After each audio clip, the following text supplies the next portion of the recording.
La situation au Niger ce soir avec le journaliste Lemine Ould Salem. Également en plateau avec nous, Ousmane Diaye, rédacteur en chef Afrique à TV5 Monde. Bonsoir à tous les deux. Bonsoir. Lemine Ould Salem, vous vous êtes entretenu tout au long de la journée avec des proches du président nigérien Mohamed Bazoum. Que vous ont-ils dit?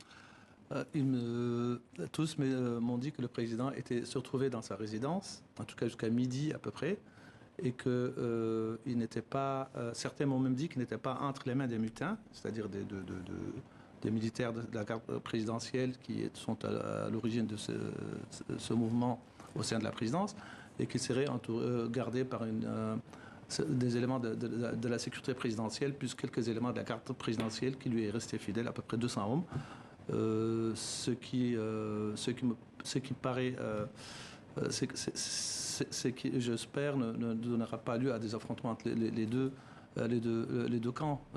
Comment peut-on qualifier ce qui se passe ce soir au Niger? Est-ce une tentative de coup d'État ou, comme on l'a entendu tout au long de la journée, un mouvement d'humeur de la part des éléments de la garde présidentielle? C'est un fait très classique sur le continent africain. Nous avons souvent vu quelques éléments de l'armée, quelques unités qui se mutinent soit pour des raisons de salaire, etc. Et puis après, le mouvement se transforme en coup d'État.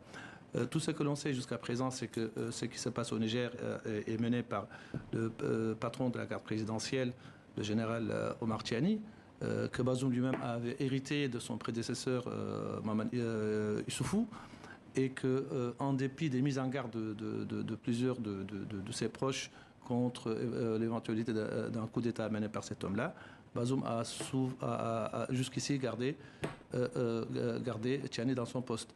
Même si, par ailleurs, après la tentative de coup d'État, à la veille de son investiture en fin mars 2021, Bazoum avait procédé à un certain nombre de changements au sein de la garde présidentielle, notamment des éléments. Alors justement, Ousmane Diaye, savons-nous ce soir ou avons-nous des informations au sujet de l'homme qui mène cette tentative de putsch au Niger? Lemine a déjà suffisamment situé le personnage, le général Tiani qui dirige la garde présidentielle. Qui est-il précisément? On ne connaît, enfin, c'est pas un homme public, c'est pas un homme de premier plan.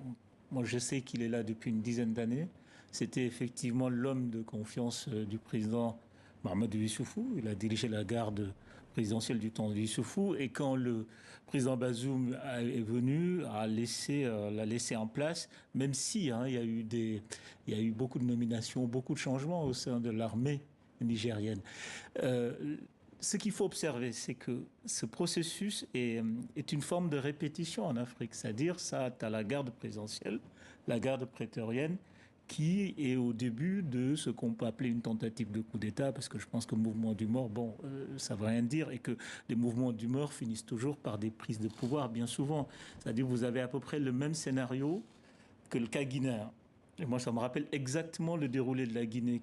La Guinée, Doumbia, patron de la garde présidentielle, on dit aussi ici que le président Mohamed Bazoum avait des velléités de changer le général Tiani. On sait que Doumbia aussi, Alpha Condé avait des velléités de changer Doumbia, et donc prise de force. Donc on est dans un processus qui a tout l'air d'un coup d'État. Maintenant la question c'est où va pencher la balance, parce qu'on est dans un rapport de force, parce que, pour le rappeler, l'armée loyaliste encercle le palais. Alors on attend de savoir de quel côté la balance va pencher.